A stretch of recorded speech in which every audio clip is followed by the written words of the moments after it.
This is Jim Jennings. I'm an architect in San Francisco, California, and you are listening to U.S. Modernist Radio. Mama don't allow no architecture around here.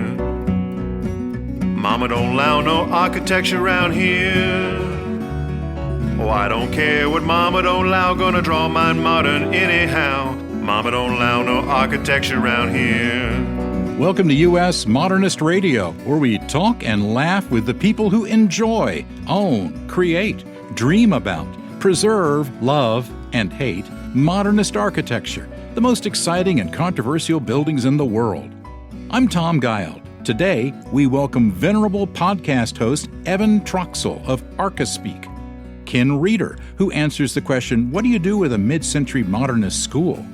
Also, Jason Langkammerer, founder of AT6 Architecture, on his own house, and we'll also speak with our musical guest, the enchanting Julianna Raye. She's a singer-songwriter and a CEO of Unified Mindfulness, blending soulful music with meditation and mindfulness practices. And now, your mindful host, Mr. Modernism, George Smart. Thanks, Tom.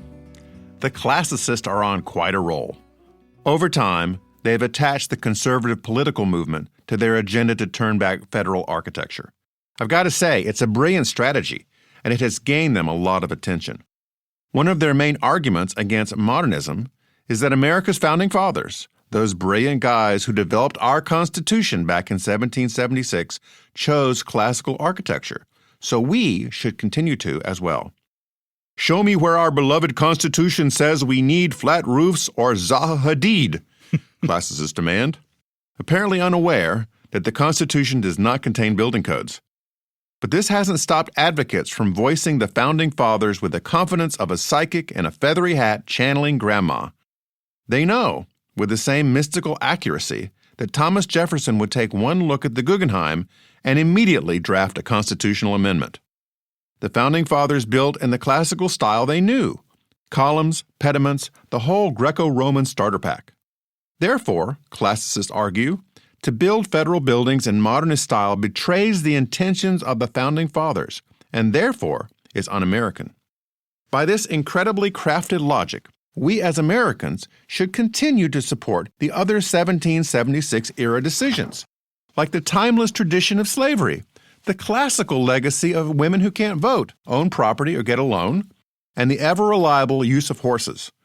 Forget cars, electricity, indoor plumbing, and the internet. Benjamin Franklin would disapprove. A penny saved is a penny not spent on international-style abominations. We are to believe Franklin would have said. People prefer classical architecture, cry the advocates, citing surveys that show humans objectively prefer stately buildings with columns and ornament and detail. They ignore that people also prefer chocolate cake to kale, yet we don't mandate that all federally funded food be dessert. The Founding Fathers believed in liberty and choice, which presumably includes the liberty to erect buildings of different styles. And Franklin invented the lightning rod, bifocals, and the Franklin stove, not exactly classic. Yet classical advocates insist that America can only be great again if we party like it's 1799. Because nothing says future-oriented democratic republic quite like mandating the aesthetic of dead empires, justified by the imagined opinions of Constitution founders who never looked out in wonder on a city from a floor-to-ceiling window. It's a great thing that Daniel Patrick Moynihan, during the Kennedy administration, developed elegant, balanced principles for a variety of styles in federal construction that have served us well for over 60 years through the General Services Administration.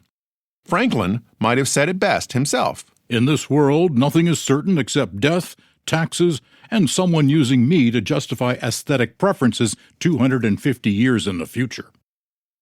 U.S. Modernist Radio is underwritten by Diane Bald and the Budman family, restoring significant architecture in Toronto, Los Angeles, Malibu, and Palm Springs.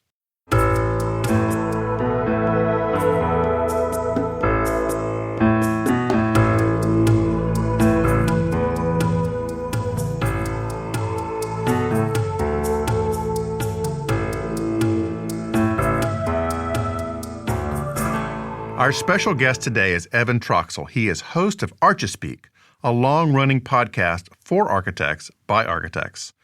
So, out of deep respect, and to make Evan more comfortable, we'd like to introduce him in his native language. Tom? As co-host of Archispeak, Evan Troxel creates audio moments of contextually significant architectural expression, vernacular to the operative program of architectural life. Troxel takes the planar elements of the field and masses them into a dialogue with the fabric of the built environment to create a compelling tectonic expression, extrapolating the conceptual gestures of design to endow realistic spatiality, engage diverse conceptual circulation, and generate phenomenologically rich audio atmospheres, reducing unnecessary hierarchy and resolving taxonomies to create the proper sectional relationship with the listener. In other words, he's cool. Welcome, Evan. Thank you very much for having me. This is exactly why we named the show Archispeak. And the reason we named it Archispeak is because we have heard architectural lectures just like that many times, being architects ourselves. And every time I've walked away saying, what did they say? Yeah, well, at least you stayed awake through it. That's very scary bunch of words there. So I'm going to write down some notes here, and I'm going to run our current episodes. I won't do previous episodes, but I'll now run them through ChatGPT. I'm going to have to make a custom GPT to Archispeakify all our episodes and release a concurrent episode in that vocabulary, so that we can all explore the it'd be like the Rosetta Stone of Archispeak, right? Yeah.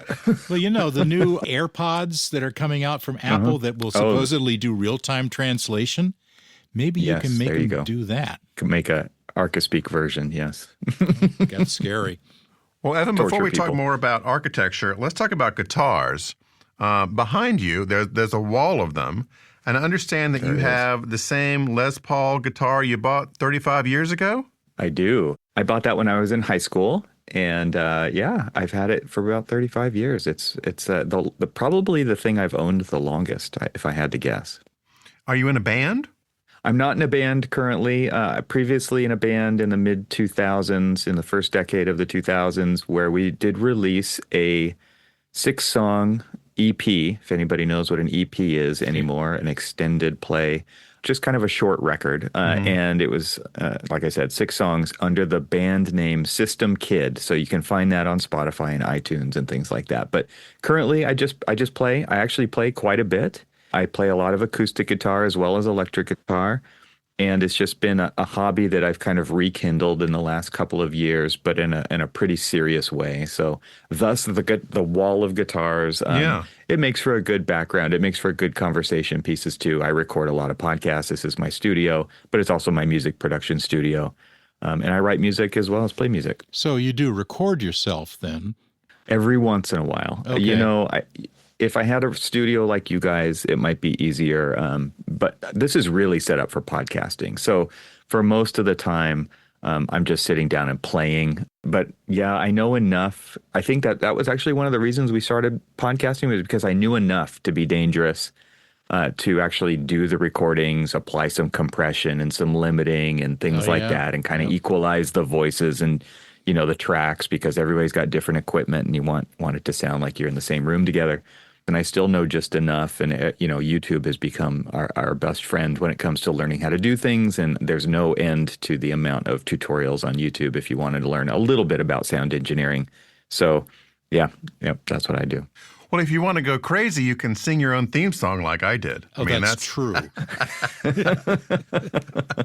Respect. Definitely respect there. Now, Evan, are there any well-known architects that also play the guitar that you've run across? Oh, good question. Not that I've come across. I'm sure, of course, there are. Yeah, I don't know who they would be, though. It's funny because many interviews that I've done recently are just calls. I see more guitars in the background. And so it just immediately gives us something to talk about. I don't think it's that rare for architects to also play musical instruments. So it's another creative outlet in a very different way. Have you ever run into Joan and Gary Gand in Chicago or Palm Springs? Mm-hmm. He has a fabulous guitar collection. They both perform in their band, the Gand Band, which we've heard many times. They are wonderful. And just walking through their house, there are 20 of these astonishing guitars on the wall. It reminds me of and looking at behind you and seeing all that. You can't see the wall next to it. The wall next to it also has guitars. Oh, okay. I got it from my dad. My dad was also a guitar player, and he had a rather large collection, probably around 80 acoustic guitars. And the guitar that's directly behind me, which is a 1945 or 46 Gibson ES330, and that is a prized possession of mine, that hollow body guitar that he gifted me. So beautiful. Is that like an upside down Curtis Jenny stamp worth a lot of money? I don't think it's quite that rare.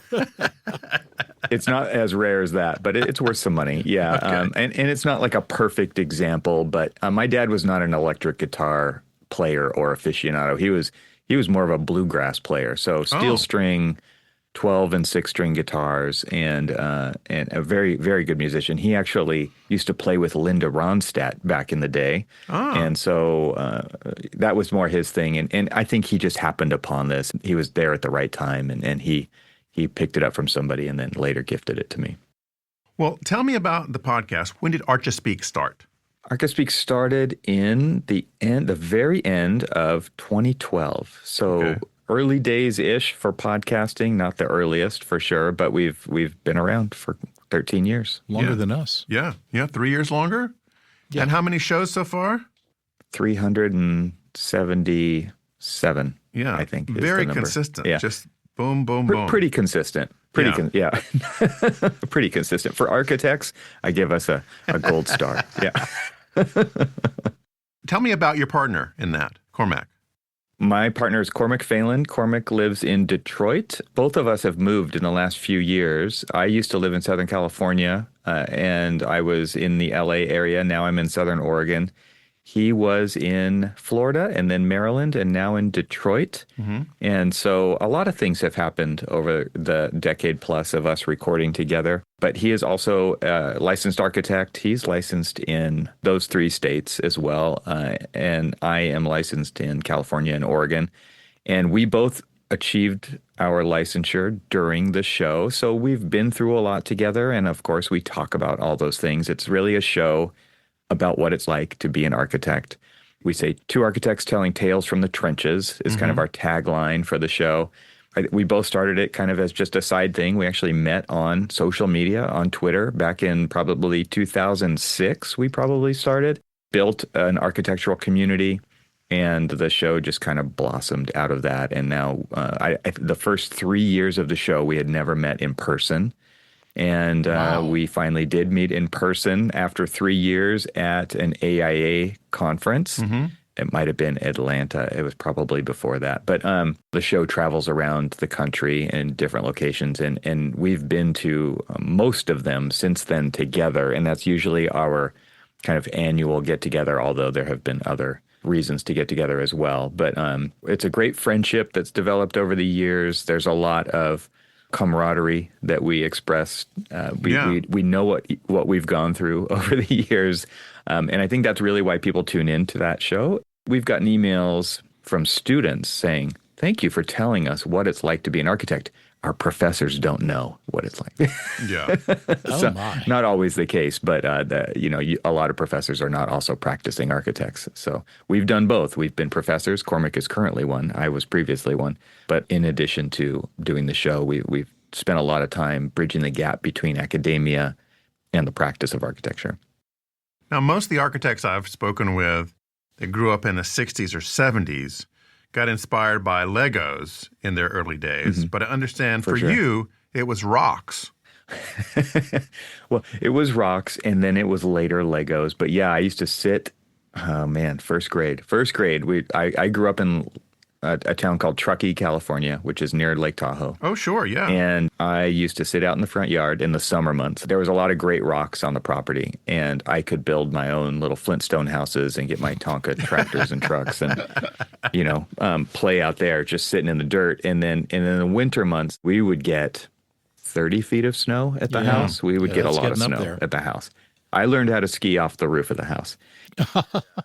And we would dig garages for our vehicles and our sleds and things that we had laying around, and we would build tunnels and do a subtractive architectural exercise with the snowbanks around around the house. But it was quite a cool environment to grow up in, and being outdoors has really been a thing in my family since the beginning. And so, of course, Legos and erector sets came into the picture at later ages as well. But always outdoors, building with my hands was something I loved to do from a very young age. And when did you discover like blueprints and markers and CAD and the real technical stuff of architecture? It wasn't through architecture for a while. I actually used to draw a lot when I was a kid, and my dad was a scientist, and so we had grid paper laying around, various types. And his father was a geologist, and his father was known for his mapping abilities. He actually mapped the whole southern half of Death Valley National Park, which wasn't a national park when he did it. And so my dad also picked that up from him. So this is kind of a generational thing. And so we had a lot of these resources around the house, vellums and mylars and different grid papers and things like that. And I used to watch a lot of cartoons on TV, and I was always fascinated with vehicles.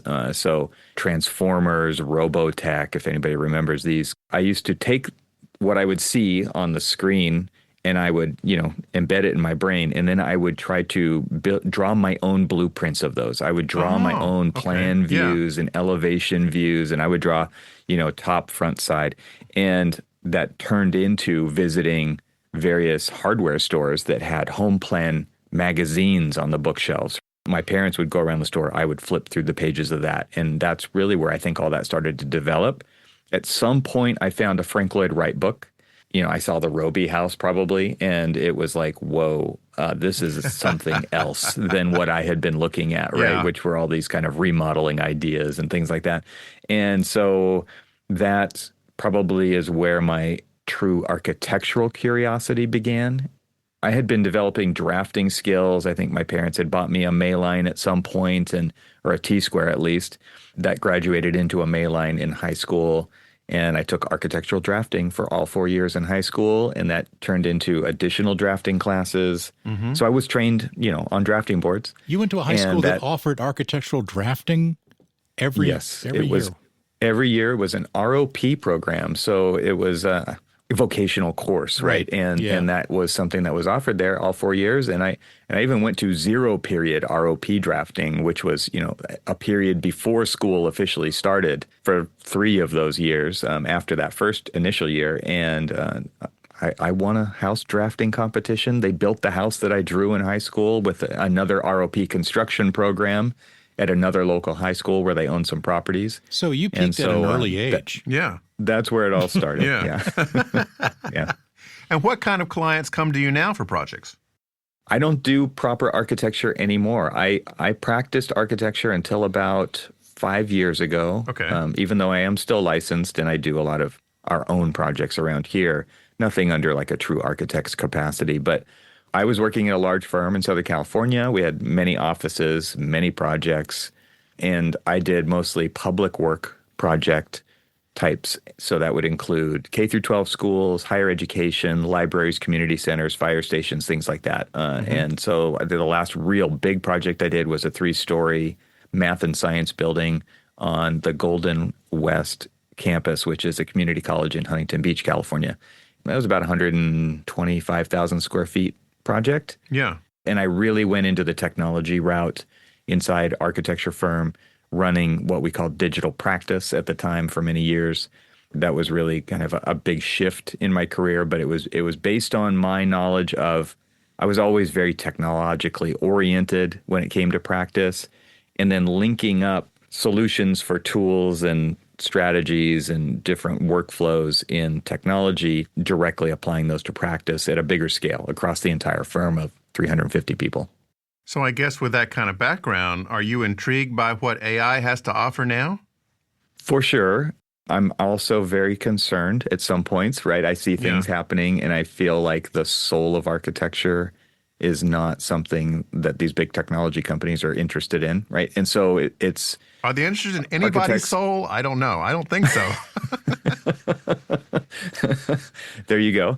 And so I think one of the things that architects have always had a hard time doing is helping people understand what the value proposition is of an architect behind the drawing board, whether that's a computer screen or an actual drafting board, and lagging behind in technological adoption, right? So because of those two kind of forcing functions, that's where my concern lies is the tools are out of control. And I don't mean that necessarily in a bad way, but everybody understands, they feel this fire hose, multiple fire hoses of new tools constantly being shot at us. So there's overwhelm in that process, and architects know what they know how to do very well and do it very well. And that doesn't usually include time to learn a bunch of new tools, right? So there's a bunch of constraints that architects are dealing with. So it's not like I blame them, but also I do feel like there's no one at the driver's seat. And by no one, I'm generalizing, right? There are definitely firms who are doing a really amazing job in this, but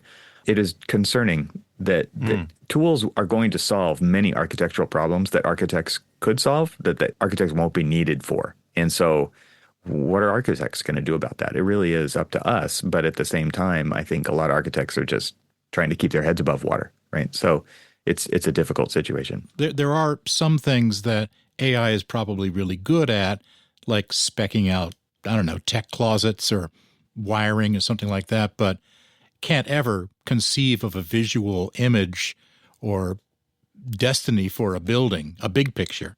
I hope it won't ever do that.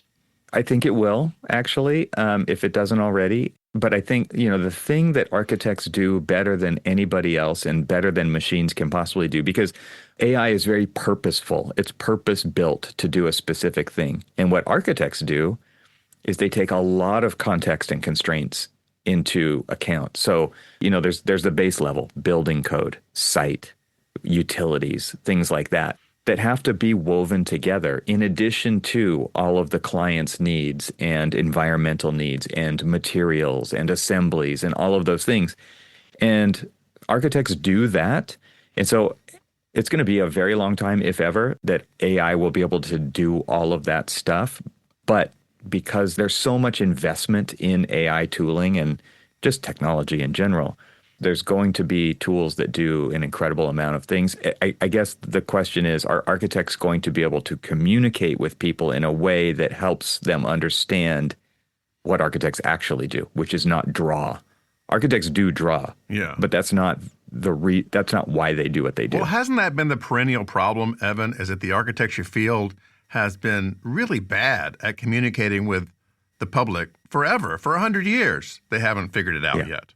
And there's plenty of people willing to take those slices of pie that architects aren't necessarily as interested in doing. So, for example, an architect's stamp is necessary, required for certain types of buildings, right? Any public building, for example. But residential, on the other hand, does not, right? And so a lot of builders have stepped in and said, we'll design your house. And I'll use my famous podcasting air quotes there, right? Because usually that's not taking all of those context and constraints in that I mentioned. It's not necessarily building a bespoke, purpose-built, a place built for living as much as it is, it's a kind of a version of the last thing that I built. It's based on the way that I know how to build, for example. Yeah. And so I can use that bucket of Sears corrugated tubing from last time. Right. Yeah. I had left over. Yeah. And of course, there's many variations on that theme. But if somebody doesn't have to use an architect, are they going to choose to? I think that's a pretty rare choice to make. There's some people who understand the value in that, but many people would rather not go through that red tape and not go through that long process. Architects have also just kind of given that away, or I don't know, maybe that's not the right way to state it, but it's one of those issues in our profession that I think has helped lead us to where we currently find ourselves. You do a lot of shows and themes for students and for people who are in the profession just first couple of years. You wrote a book about ARE hacks, which is the architectural exam. I was wondering, what is the culture of offices like now? Because years ago, the medical profession tried to reform what resident culture was like in the hospitals, where they were working 20 hours at a stretch and getting very tired and possibly making mistakes. a lot of architecture offices, you have people that are working 50, 60, 70 hours a week.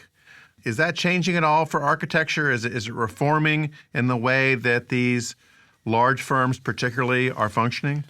In particular, large firms, absolutely. I think where you're not seeing that being reformed as much as in these smaller firms that have really well-established brand names in the architectural community, because there is a line out the door of people who want to work at those. And so there's no need to change that kind of culture of the firms.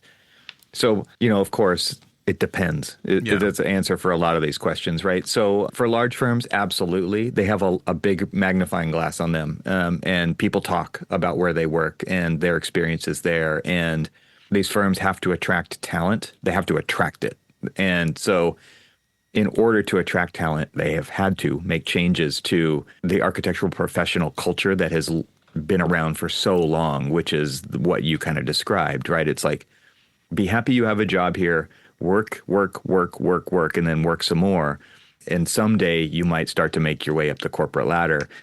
There's been a lot of influence from other types of companies out there, especially with the tech boom that happened in the early 2000s, where these tech companies realized they also needed to attract people. And so they started putting in ping pong tables and breakfast bars, and they tried to keep people in the office as much as possible, but they started coming up with a bunch of perks in order for that to happen.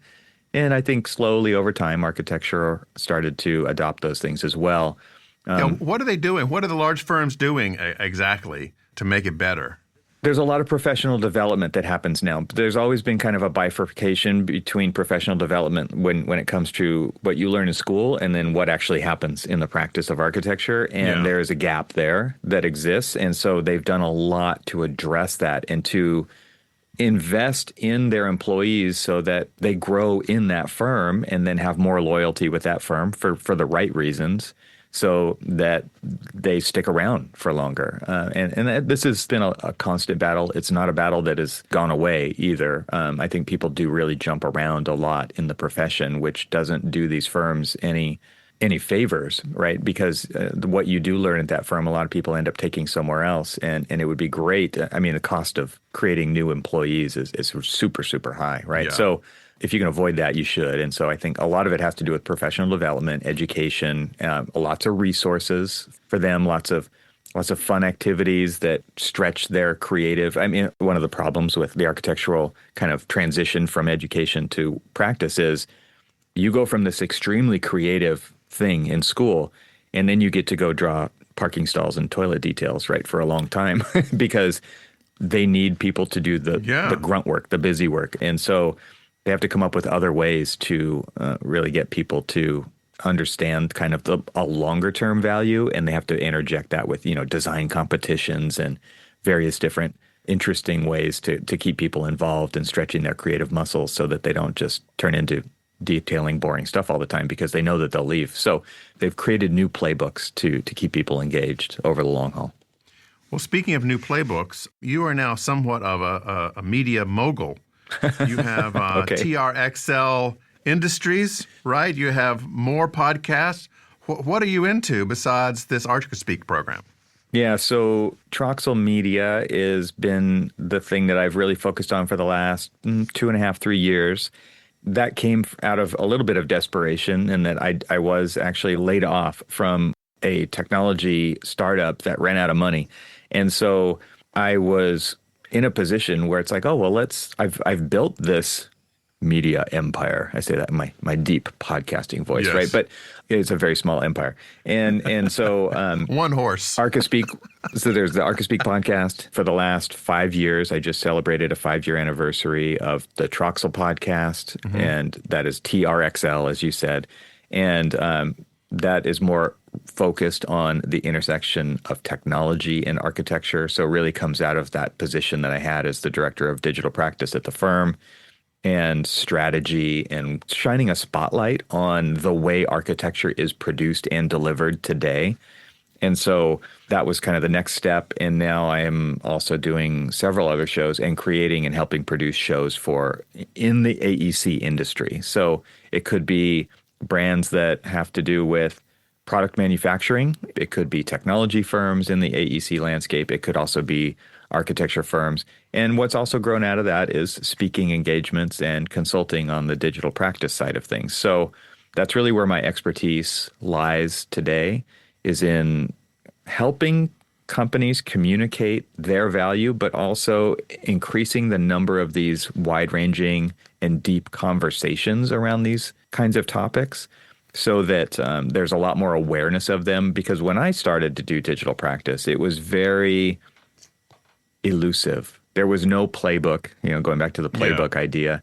There was no, this is how you do it. And there's still not one way to do it, but there were very few resources in that field. So I wanted to create those for others so that there was more success, and kind of raise all the boats of the industry together and create those opportunities for conversations, and then expose them to whoever wants to listen, right? So that's where the value of podcasting really comes in, is that it's just available to anybody. It's totally democratized. And so it's easy for firms to start to create these kinds of resources, or for companies to start these resources, but they also don't know how to stick with it. They don't know the equipment they need. They don't know how to do all the back end infrastructure. So I help them with that. Yeah, I just went to Tom. I just went right to Tom and said, "Hey, Tom, yeah, help me figure this out." And most of the people that come to me and ask me about doing a podcast, I'd tell them, "Well, yes, this, and this, and it might cost that." And say, "Okay, see you later." But George was one who didn't. So nice. He was smarter than that. You guys both know, like 90%, I think it's 90, probably more than 90% of podcasts don't make it past 10 episodes. And then 90 more percent don't make it past 20. So for me to have released as many episodes and create the resources that I have, I'm in a great position to be a sounding board for people who want to kick around ideas, but also kind of talk about that reality up front and say, if you're going to do this for real, like here's what you should plan on. Plan on at least a season of doing this, so that you can tell a story arc, and that people can become invested, because a lot of times an audience doesn't want to get invested in something that's not going to stick around. Evan, thanks so much for being on the show. I've been a big fan for a long time, and I really am honored that you came and joined us. Thank you so much for having me. I really appreciate the invitation. It's always great having a conversation with fellow podcasters, and I appreciate what you're doing. That was our conversation with Evan Troxel. Lexington is a small town in North Carolina. Amtrak goes through it, but it never stops, except once a year for the Lexington Barbecue Festival, which is quite a treat. The Paul Dunbar School in Lexington was built in 1951 for the Lexington black community back in the segregation era. It's a modernist landmark named for a famous black poet, the son of former slaves and classmate of the Wright brothers. The 10-acre campus includes 30 classrooms, a 500-seat auditorium, a cafeteria, and a gymnasium. Unused since 2009, the building was purchased by a group led by our next guest, Ken Reiter, who will transform it into a vibrant, mixed-use community hub, including 70 apartment units. A University of Michigan-trained planner. Go Wolverines! Ken has led some notable North Carolina adaptive reuse projects, including American Tobacco in Durham, Judson Mill in Greenville, and Chatham Mill in Winston-Salem. Here's George's conversation with Ken Reiter. Ken, I am so glad to have you on the show, because I have heard about you for years. You are like Mr. Mills. You have taken on these mill projects all across North Carolina, some of the best-known ones, like American Tobacco, but you've also done projects in Greenville. Winding back the clock, what was your first mill project?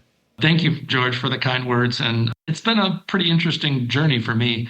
I'm an accountant by trade and really got involved in real estate and redevelopment when I relocated to North Carolina, 20 plus years ago. And I was fortunate enough to work on the American Tobacco project. At that time, Capital Broadcasting and Duke University were looking at redeveloping the mill and the entire district as really a revitalization effort for downtown.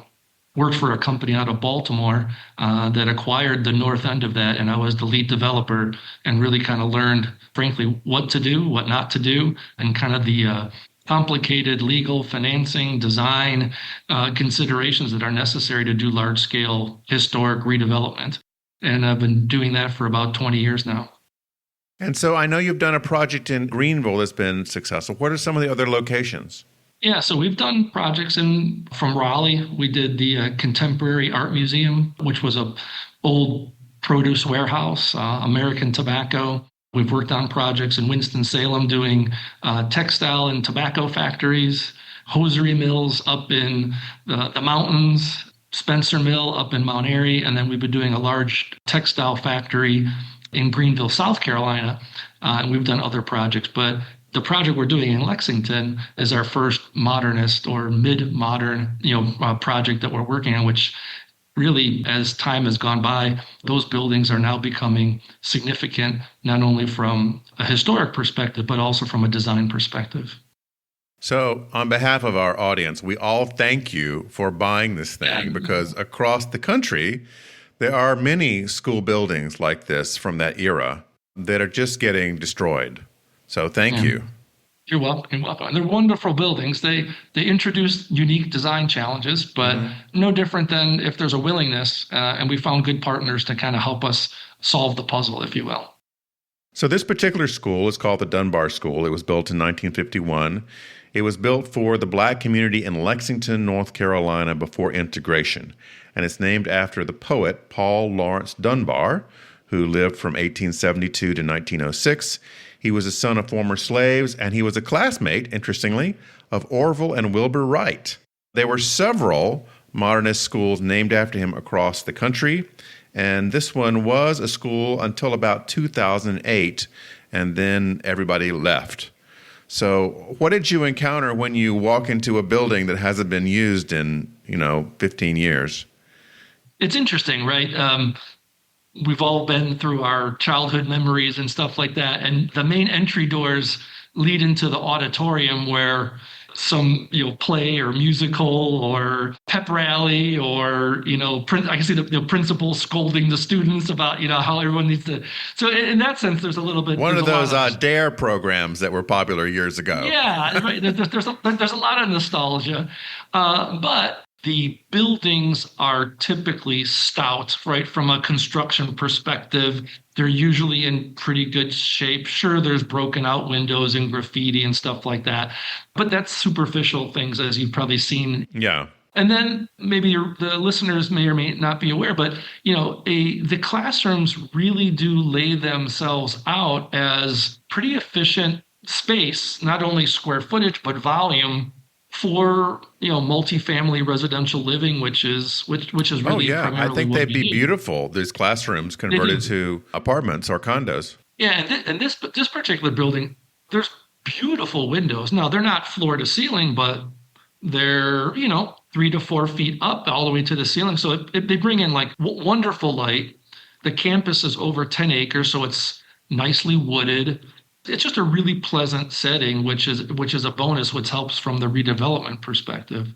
The biggest challenge really on this project was, how do you repurpose the gymnasium and the auditorium, which are, wonderful volumes of space, but if you try to repurpose them as apartments or office space or other things, the space really gets cut up, so to speak, and it's hard to see the historic significance. So we got a fair bit of pushback from the state and federal regulators in trying to come up with a design solution, and none of us really liked it. Frankly, it was too expensive. It wasn't a great design, and they weren't happy about it. So we kind of scrapped it all at one point and came back with really keeping those spaces in their current condition.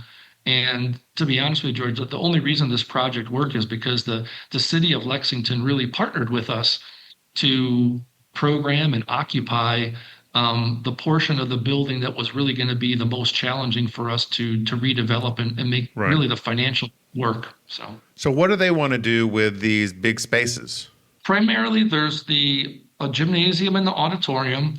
And a few years ago, the city looked at building a community center in the city of Lexington, whether it was in the Dunbar neighborhood or in other neighborhood. I don't recall exactly. But there was a desire to have amenities for the larger community. And the cost of building a new facility was extraordinary. And so early in the process, we spoke to city management and political leadership and said, hey, would you have interest in taking space and using the gym as a recreation outreach for the community, working with the local nonprofits, churches, and the community, using the auditorium again for, after school programs and things like that. And then the kitchen and the old commissary that served the meals. Yeah. They're actually going to turn that into like park and rec office space. The police are going to do a substation there and stuff like that. So be honest with you, George, the space that was least desirable for us, just because it was difficult to program, the city said, we'll take it. So not only did it work for us from a design and overall program, but it also served a need for the community. And we're able to deliver that space far cheaper than it would have been to build a new facility. So it really was a really good partnership. So no more lunch ladies, huh? So there's actually some old chairs and tables. I mean, it is a blast from the past. But it's cool, right? And we're going to try to find clever ways to reincorporate those 1970s chairs and tables, into something, right? Right. So. I went to elementary school in a building very similar to this. And it had a couple interesting features. One, it had a lot of concrete in the structure. Yeah. Secondly, it had the fallout shelter for, the nuclear blast that we were expecting in 1963. Does this have a fallout shelter too?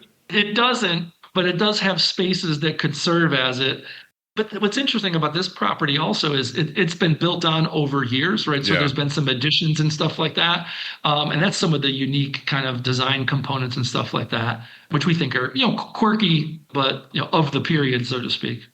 I remember also in our elementary school, we had the AV room, which is where you would be shuttled off to watch 16 millimeter nature films, right? To fill the time while the teachers went off and drank in the lounge. Yeah. The additions that were added, there was a major ramp addition, that kind of got you from the older section of the building to the more modern. There was a media room that was added. That's that kind of unusual octagon shape that was added to this. And that's exactly what that room was. Yeah. That media room and addition are really quite interesting. And we're going to celebrate those in the redesign. So which architect are you using to help you with all this? Currently, we're working with McMillan Pasden Smith. They're a large firm out of Greenville, South Carolina. They've been working with us on a number of historic rehab projects. But originally, how I got introduced to this project was through Don Tice at Tice Keister Architects. And I'm sure if you've got some followers, Don is, in my opinion, he's an icon in the historic rehab. And he's just wonderful. And Don and I have worked together for 15 years, maybe almost the entire time. So Don called me up and said, hey, I've been working with another developer. They're not able to quite figure out how to make this thing work. I think there's a path. And that's one of the things I really enjoyed with working with Don is I call him a developer's architect. Not to offend anybody who might be listening, but there are some strident architects and there are some more malleable architects. I'm not saying Don doesn't get his way most of the time, but I said, look, Don, it's got to work, right? Financially, it has to work. And his line is always, there's a million solutions to every problem. Right. Some of them you can't afford, right? And that's kind of the battle. So Don basically said, look, I think there's a way forward here. What do you think? And I said, well, let me take a look at it. We're always busy. And so we worked with Don, and then Don retired. And so we had transitioned from Tice Keister Architects to McMillan Pasden late last year. It was a very smooth transition. It's been a wonderful relationship. And McMillan Pasden is a great firm. Something our listeners may not know about Lexington, North Carolina, but every fall it has its special barbecue day. Correct. Which is a huge event for the town. And it is the one day in the year when the Amtrak will stop at Lexington. That's right. So if you're coming from Charlotte or you're coming from Raleigh, you can get on the train that day.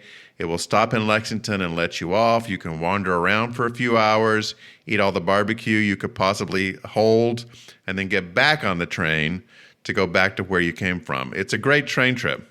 It is, and I forget the exact date, but it's coming up. But for your listeners who may go there, the Dunbar School is maybe a 5-minute drive from where the barbecue event would be. Mm-hmm. So not that we're open for tours because we'll be midstream through, we're starting construction already. But if folks want to drive by and take a peek, it'd be well worth the side trip.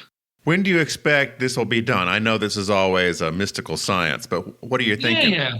We have our construction financing. We're anticipating a 10 to 12 month period. Okay. Call it late summer, June or July of next year. It should be done, and then we'll start leasing up the units. So I'd say a year from now is when it'll be completed and starting to get occupied with residents.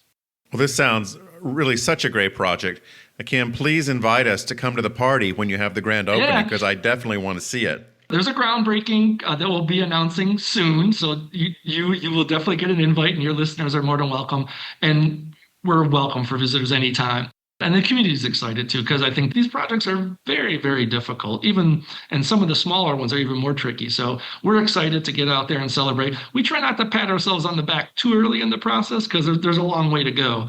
But we're excited to be doing our part to revitalize the community. Well, if you've gotten past bureaucratic quagmire like American tobacco, this should be a piece of cake. It should be. So, Ken, thanks so much for joining me. You're welcome, George. Thanks for having us. George was speaking with Ken Reiter. Berkeley native Jason Langkammerer grew up immersed in architecture and construction. His father was both architect and builder. After earning a Master's of Architecture from SciArc, the Hogwarts of Architecture, Jason founded AT6 Architecture and Design Build. He'll talk about renovating his own mid-century modernist house. Here's George with Jason Langkammerer. Jason, you come to your profession professionally, but also genetically. Your dad was both an architect and a contractor. So what was that like growing up? It was interesting. He didn't talk a whole lot about work, which is probably good for his mental health. And actually, as a teenager, I think I decided that being an architect, i.e. being like my dad, was the last thing I would ever want to do. And then kind of went through college and was in LA. So I moved away from Berkeley, and sort of different architecture area, definitely different historic character to the architecture. It was very much new and not as rooted in early 20th century styles, and kind of just started to see buildings from my own eyes. That's the way I kind of have always thought of it, is like everything I saw before was how he would talk about it. And I started to seeing it in my own eyes. And then I kind of just gravitated back towards my own interest in architecture rather than the interest through him. Oh, that's so cool. So did you go around on the job sites with him? I did, yeah. I actually worked summers. I worked with him. He was at the time split a little bit. He did some development projects, but then when I was in college, he was doing a little bit of development, but also some expert witness work for contract litigation. So I would kind of get into building these reports about construction defects and watching how much he hated to do it. It just was not creative. Well, I'm sure he found some creativity to it, but it was very different than actually practicing architecture. Oh, sure. But it paid a lot better. Yeah, I guess so. Now, were these institutional cases mostly, like hospitals or schools that were litigated? It was more housing complexes. Okay. Sort of like at the time when this would have been early 90s. So it was like 70s or 80s, big housing complexes that weren't built well, and the HOAs were trying to resolve problems. He went back between plaintiff and defendant work, but he hated the plaintiff work when, some small-time contractor or small-time plumber or something was the defendant. He just felt terrible about that. Yeah. Being, in the industry. But then again, there's some bad actors, so. There's always somebody, right? Yeah. Jason, you've been on your own adventure with a 1951 house in Lafayette Hills. Tell me about that. Yeah, so we were lucky enough to be able to purchase this house, which was built, as you said, in 1951. It was built by, at the time, it was a court reporter and a Oakland police detective, which I kind of love to think about the history of how they met, in the halls of a courthouse. Yeah, that's a movie plot right there. Exactly, right? Yeah. They never had kids. They built this dream house. We had a bunch of records still from when they bought it, a lot of carbon copy letters. So it was great to see the history of them building their dream house. It wasn't a known architect. There are definitely other houses in the area. John Funk built a few houses in the area, which was my dad's first architecture job out of grad school. And Dan Funk, John's son, was a good friend of ours as I was growing up. And there was a couple other ones, and I don't remember their names. I think they were, famous regionally at the time. Anyway, ours was not built. I think they chose somebody more of a builder / architect, but it still had great bones. It's a beautiful house. And the owners really wanted it to be kind of we call it a modern cabin, because it was all clad in relatively inexpensive knotty pine, boards. And it had this cabin feel to it, which was, it felt really authentic, but at the same time, it felt a little dated. Now, how is it to be your own client, Jason? Is it harder or easier? Depends on who you're married to. Okay. Tell me more. My wife and I, we've done, well, the second house we did 3 projects on our former house in Alameda, which was a 1912 kind of authentic bungalow, almost, probably straight out of the Sears catalog, it seemed like. We do really well at these projects together. She's not a trained interior designer, but she's a graphic designer. I think we both have very similar aesthetics, if, to use a general term, but like what we want out of the project. We like the historic bones, but we want to modernize it. And I think we're very aligned in that. So they've been fun projects. And this one was, bigger, of course, like any client. The project ends up being a little bit bigger than you imagined it would be at the beginning. But we're extremely happy, and I'm feeling very fortunate to be able to have done this a few times in various houses that I own. So that's been a blessing. Now, what were the major things you did to the house? I know that you put down some terrazzo, which a lot of people want to have in their houses. So what is it like to put down terrazzo in a house? Yeah, it was poured terrazzo, not terrazzo tile, which is, I think, back in the 50s, that was not an uncommon flooring finish in these mid-century houses. Ours had this green concrete. There's concrete slabs in it. They had done a green pigment in the pour, which was unique, but there were some cracks in it, and it was definitely old, and it felt, like a green floor. It needed a little change. We decided that, especially the indoor-outdoor lifestyle, we have dogs, we have 3 boys, that, hardwood floor is a little, I don't want to say it's typical, but it was like, this didn't want a hardwood floor, right? It wanted something a little more indoor-outdoor. I was sort of decided that, hey, let's put the budget number in for terrazzo and work around that. Terrazzo is tough because there's not many people who do it that aren't doing airports and hospitals. And so it's all union shops. And for residential remodels, that's a price point that's always hard to hire union folks. But, they did a great job, and we're super happy with it. And it's been everything that we've thought it would be, impervious, especially to a new dog that didn't quite make it to the back door, a number of times. Yeah, sure. Easier to clean up. Absolutely. Or I'm sure a son that didn't make it to the back door, because those boys are dirtier than the dogs sometimes. That's true. Yeah. What was the biggest challenge of redoing the house for you? Both the projects, from a design standpoint, both the projects that we did, the one was a 1912 bungalow, and then this 50s mid-century, was how do we strike the line between really modernizing the house, but also being true to the legacy of it? Mm-hmm. And that's not just a one decision type of a thing. It's like you kind of create a theme that you want to hit. And as my own client and as running a design build firm, it's not all on paper at the beginning of the project. You don't work it out on paper and then execute it. You're sort of doing it as you go in many ways. Yeah. And so just sort of making all those incremental decisions. Okay, how much is too modern? How much is not modern enough? When you're deciding on different finishes, especially cabinets, things like that can often not really jive with the original intent of the house, but you want it to be modern. So I do feel like the overall feel of the house, where we came, is beautiful wood beam ceilings, large span, but then it also had this knotty pine cladding in almost every room, and wood windows, and so it was just a big wood box. Yeah. And so we wanted to just make it a little more sophisticated, but not lose the bones. And so we didn't touch the ceiling at all. We tried to do everything we could, even the windows replaced from wood to Fleetwood, like metal windows. But we kept all of the hopper window, aesthetic of the original house. Didn't try and rethink the windows. We wanted to stay authentic to what, a 50s house would be. And then sheetrocking a lot just getting some white walls to crisp it up a little bit. The terrazzo floor obviously crisped it up a little bit, but it really, once we got the day we basically got the sheetrock done, or finishing up, you could just see the ceiling really became the star of the show because it was this rich wood ceiling and it was the original part of the house. It really felt great to have the original part of the house become the centerpiece and yet have the house also get a level of sophistication, but it wasn't something new that became the star of the show.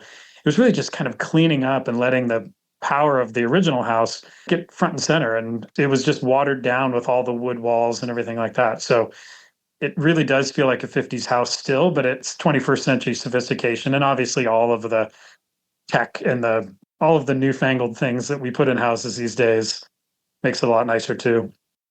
Now, your firm, AT6, is a design build firm. A lot of people don't know what that is, so share that with our audience. So design build is basically you're hiring the same team to design and build a project. And it's very common if you think of kitchen and bath contractors. In the majority of projects, the vast majority of kitchen and bath type projects, you're hiring a contractor who has what I call kind of small D designer in their office. And they can pick your cabinets and pick your tile and, pick your paint colors. And the projects aren't very complex. And so it's a very efficient way to execute a project like that. And it's really easy, especially for non-professional clients, somebody who's not a facilities manager or something in a corporation. I started as an architecture firm, so we feel like we're a full service architecture firm doing larger projects. But then when we got into design build, we felt there was this niche for those larger projects as well, where yes, you would hire an architect, but then you still oftentimes have to navigate the relationship between, okay, the architect stops, you pick up with a contractor, they've got to work together. It's sort of the triangle of owner, architect, and contractor. And we just feel like we simplify that experience for our clients and we can guide them through the whole process, not just stopping at one point and saying, okay, now talk to the next team and we're here to help, but the next team will take it from here. Not for every project, not for every client for sure, but for the right projects and the right clients, our clients have been really happy with the service we provide. Well, I guess it assures that your architect and your builder never have an argument because they're the same person. Well, yes, and it does, and this is not something I went into it realizing, but there's a higher level of accountability and therefore some cost savings that our clients do find because there are those little mistakes that everybody makes, something was drawn a little bit wrong or something, even if there's clearly in a design meeting that we were supposed to change something and we missed it on the drawings and we get into construction and they're like, no, remember we talked about that. And I was like, oh yeah. We're not going to charge them full freight for that, for fixing that problem. Whereas if we were a separate contractor, they would say, well, this is the drawings I bid. If now the drawings are wrong, it's not our fault. We're going to charge you for whatever the correction is. So there's really some accountability that's heightened when it's all in the same company. When people come to me and ask, which architect they should choose, I always advise them that whatever architect that they choose, they should not do what most people do, which is wait until the entire thing is designed and go out and get a builder. I tell them to get a builder involved early so they can give you a reality check about the availability of materials, the price of materials, the availability of labor, all of that. So you don't go down the road of designing something that you find out 6 months later is impractical and inexpensive to build. Yeah, absolutely. And even, having done design build for 15 years and really exclusively for about 10, I have still moved up that budget reality check earlier and earlier in our process. And, and it felt like, for a while I was like, yeah, let's design, let's make it beautiful, and we'll tell you how much and now I'm like, no, let's just quantify the project. We're not going to get into designing you the most beautiful project yet. We just want to know how much of a project is there. And what's a realistic budget for that? Because no matter whether somebody has millions and millions of dollars or not, budget's always one of the most important factors. And we're in a position because we do know how much the price of a sheet of plywood, changes from maybe not week to week, but month to month. We're in a position to be able to build a better budget than I know I could when I was an architect trying to do the same thing. I just didn't have the understanding of cost. Even though I tried, I didn't have the understanding of cost that we do now as we're building stuff every day. And is there software or AI now that can take a design and pretty much cost it out for you in terms of materials? Not that I trust. I mean, I've got some colleagues that are really excited about AI and how it might impact our industry. We're still dealing with, remodeling old homes, and every project is a brand new widget that we're designing, Yeah. right? There's nothing that carries over really from one to the other. I think somebody slightly younger than me in their career will be the one that figures that out. I'm still like going, okay, how much longer am I going to do this? And I don't know if you can teach this old dog new tricks. Your firm is AT6. What is your website where people can find you? So it's the number 6 DB is in designbuild.com. So AT6DB.com. Jason, thanks so much for coming on the show. I really enjoyed talking with you. George, it was a pleasure. Thanks very much. That was George's conversation with Jason Langkammerer. Returning podcast guest Julianna Raye has toured with Don Henley, Stevie Nicks, and Rufus Wainwright. She's recorded with Ryan Adams and Joe Cocker, and her songs have appeared in films like Open Range and The Burning Plain. Known for an enchanting, soulful voice and introspective lyrics, she first gained attention in 1993 with her debut album Something Peculiar.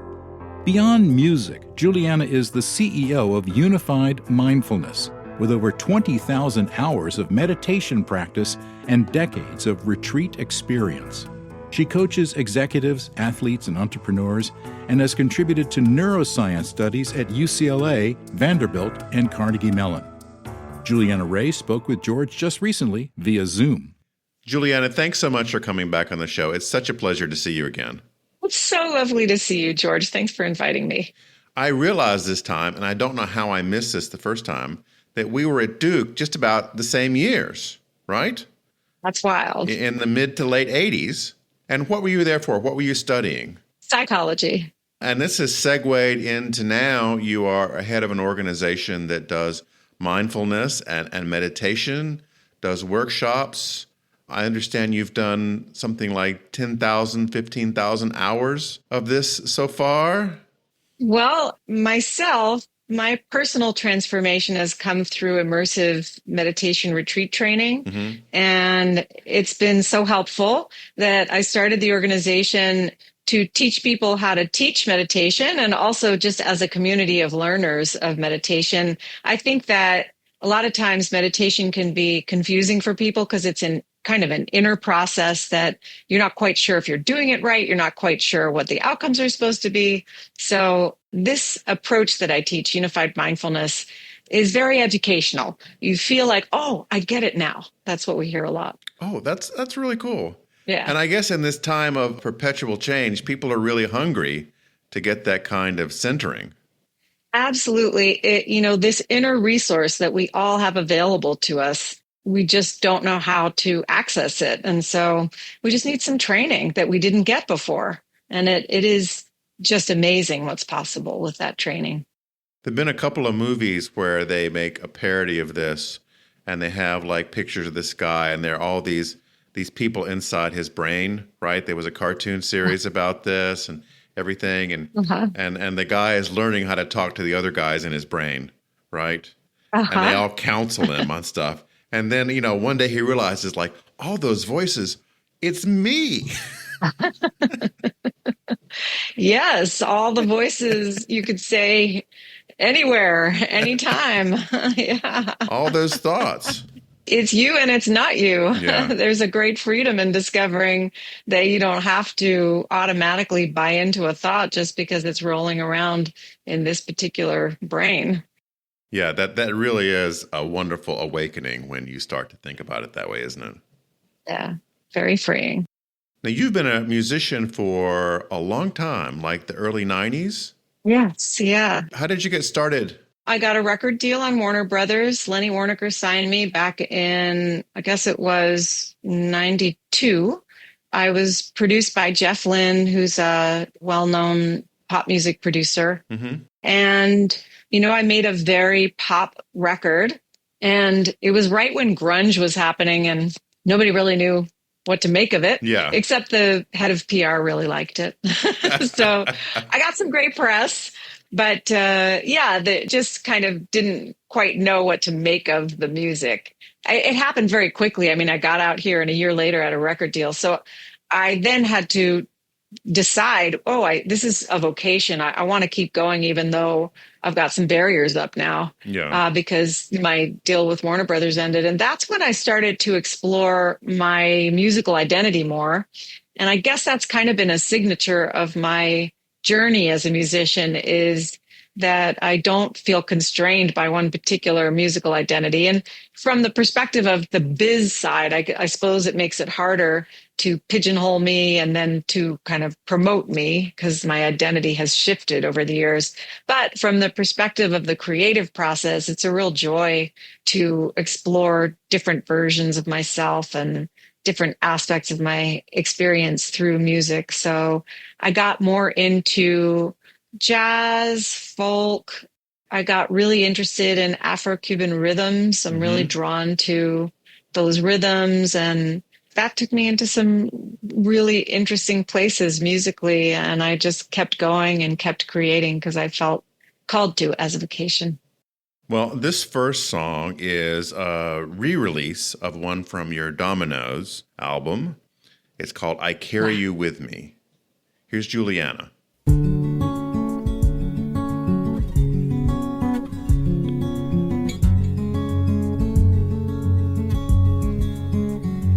Even on a starless night, when heaven hides her candlelight, thoughts of you appear and rise against the somber skies. And as I wander lonesome streets, down each path I turn to see some gift you left in memory. I carry you with me.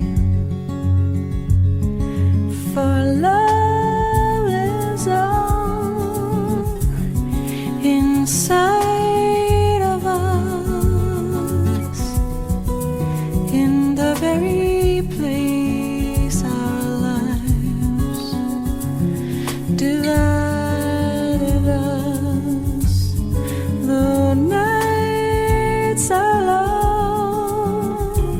As if day refused to dawn, still I know our love lives on. I carry you with me. When summer sun comes bearing down, draws the water from this ground, and every summer evening sound, I'll carry you with me. And in the pale of winter's light, when earth stays dark and shines bright, his colors here to fields of white,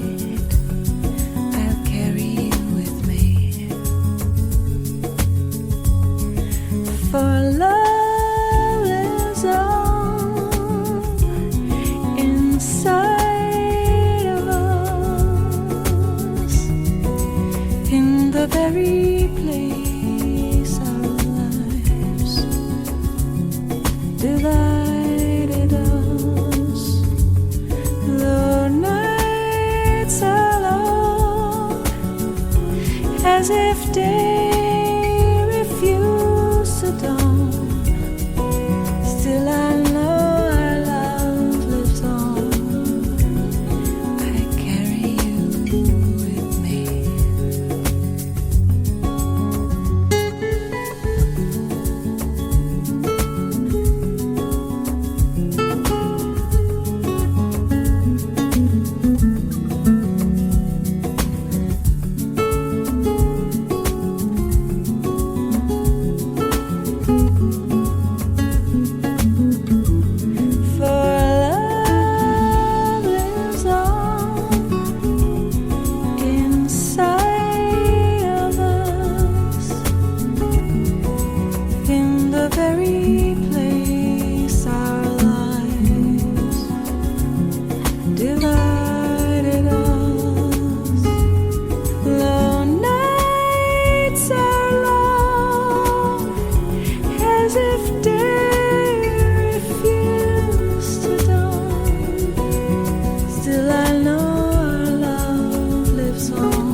Julianna, that is a really beautiful song. I just melted when I heard it. Thank you so much. That was actually co-written with Michael Kamen, my cousin who passed away. He was just an extraordinary film composer, and we wrote that song together. And yeah, I'm so happy that it has touched you that way. Oh, yes. And now with your mindfulness practice, are you still doing classes for instructors, or can people who are not instructors come to your classes too? Oh, yes, please. Yeah. I mean, I consider it, Unified Mindfulness is really an educational platform. It's for learners and teachers, and it really is an approach that is pragmatic and logical. I think, as I mentioned earlier, it can be a little confusing, this practice of mindfulness, and this approach makes it very tangible and clear. That's one of its strengths. And you can bring it into daily life in ways that you wouldn't consider. So it's very practical in that sense, too. In other words, a lot of people are really busy and they feel like they don't have time to sit down and dedicate a window of time to practice. And there are ways around that if you understand the practice itself. And so we teach about that. We teach what attention skills you're developing when you do any kind of meditation. And once you understand that, then you can develop those attention skills in any setting. It's too bad that Oprah is not on anymore, because you'd be the perfect guest for Oprah to talk about this mindfulness, right? Oh, yeah. I think she'd love it. I think she'd love it too. Your new single is called Hummingbirds and Harbor Lights. And I understand that you wrote this song when you were caring for your mom? Yes. My mom got cancer and ultimately passed away. And during that time, the whole record, Hush, was written during that time for the most part. And it was, for me, both an escape into, it was a very painful process. I was very close with my mom. And it was a sort of like a reprieve from the intensity of what I was going through in that, caring for her. And it also was a way to express what was going on for me. The song Hummingbirds and Harbor Lights in particular, the melody was there for me all throughout that time. And I could never come up with lyrics until when she passed away a couple of weeks later. The lyrics just came through, and it's really about when someone dies, physically, you feel like that's the end of a relationship because they're no longer physically on this planet. You can no longer hug them. You can no longer pick up the phone and call them. And so there's this mourning, this deep mourning that we go through around the loss of their physical presence. But in the wake of that, you can discover that they actually aren't gone the way they seem to be. Physically, yes, the body is gone, but she lives on in all kinds of ways that are very clear if you pay attention. I remember hugging someone in my mindfulness community and realizing that the hug felt just like my mom's, just for example. And hummingbirds, every time I see a hummingbird, it makes me think of her because she loved hummingbirds. So her love for hummingbirds comes through when I see a hummingbird. I feel that love. In that sense, the person really never dies. And there's this opportunity to discover them in magical, spontaneous, unexpected ways. So that song is about how a person's love is represented in the world, whether they're in the physical form or whether they're no longer in the physical form, and how we can connect to our love for that person through those symbols like the hummingbird or like the harbor light. At her wake, my dad just kept saying that she was a harbor light because for him, she really lit his way in life. She was really a bright light. We have these beautiful ways that we can express our love for people and that we can find love in all sorts of surprising, unexpected ways in this world, even if they're no longer physically here.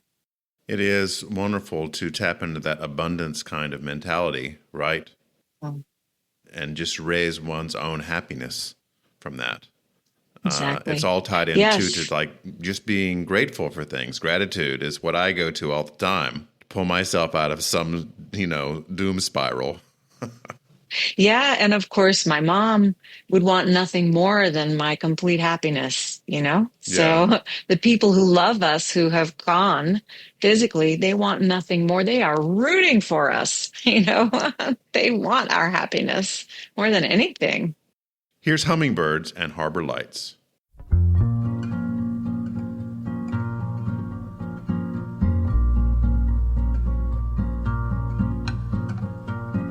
Hummingbirds and harbor lights, hunting tiny seashells. Through the stories they tell, you come back to life.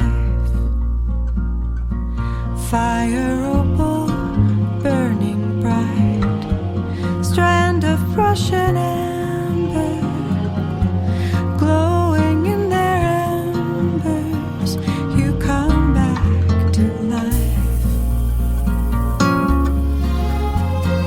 Oh, how quickly darkness hides, the sunset from our eyes, in one breath light has gone. Then from nowhere you appear, in something someone says. It's your voice I can hear. Figurines in autumn light, bronze and clay reminders.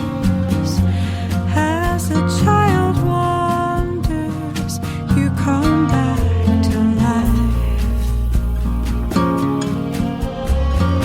Oh, how quickly darkness hides, the sunset from our eyes. In one breath, light has gone. Then, from nowhere, you appear, in something someone says. It's your voice I can hear. Hummingbirds and harbor lights, hunting tiny seashells. Through the stories they tell, you come back to life. Julianna, as you look towards the future, is there any good advice you can give to people out there who are hurting in this time and trying to find some kind of solace for themselves? Because this is something I know that comes up in your practice all the time, is that people are reaching out for something within themselves ultimately. Yeah. Oh boy, that's a profound question, George. Of course, it's easy to say love is the answer. We all know it at some level, but when we're in the darkness, it's really hard to believe that. We feel so alienated. We feel so isolated, maybe misunderstood, or maybe we just feel like we don't even have the bandwidth to get up out of bed. So I would say that finding support of one kind or another is essential. One form of support that I've found a lot of solace in is this mindfulness practice, because it's something you can do for yourself anytime, anywhere. It allows you to restore the balance that gets knocked out of whack through the blows of life and the habits of the mind. The mind is going to look for problems to solve. And I would say that the one problem we all have is the habit of looking for problems. And that's just because the mind is trying to protect us the only way it knows how. And the other way to go about living is to find safety and love, to find connection and love that restores us. And so to give our energy towards that, to nurture connection. For me, you need mindfulness to do that. You need to become clear that connection is actually ever present, and to be able to really take it in and to let go of the habits that prevent us from recognizing the love that's all around. I do love talking with you. Thank you so much for coming back on the show. It's my deep honor and pleasure. Thank you, George. Thanks for listening. U.S. Modernist Radio is underwritten by Diane Bald and the Budman family, restoring significant architecture in Palm Springs, Malibu, Los Angeles, and Toronto. Visit usmodernist.org's massive archives to listen to past shows, discover documentation of 25,000 significant modernist houses, and access 5 million pages of classic 20th century architecture magazines. U.S. Modernist Radio is produced by Soundtracks Recording Studios in Raleigh, North Carolina. Our theme song was performed by George Smart and Robinson Earl, with guest research by Bobby Morris. Got a guest to suggest for the show? Write her at bobby@usmodernist.org. U.S. Modernist Radio is a production of Modernist Archive Incorporated, a nonprofit educational archive for the documentation, preservation, and promotion of modernist residential design. I'm Tom Guild. George and I'll be back soon with another Founding Fathers edition of U.S. Modernist Radio.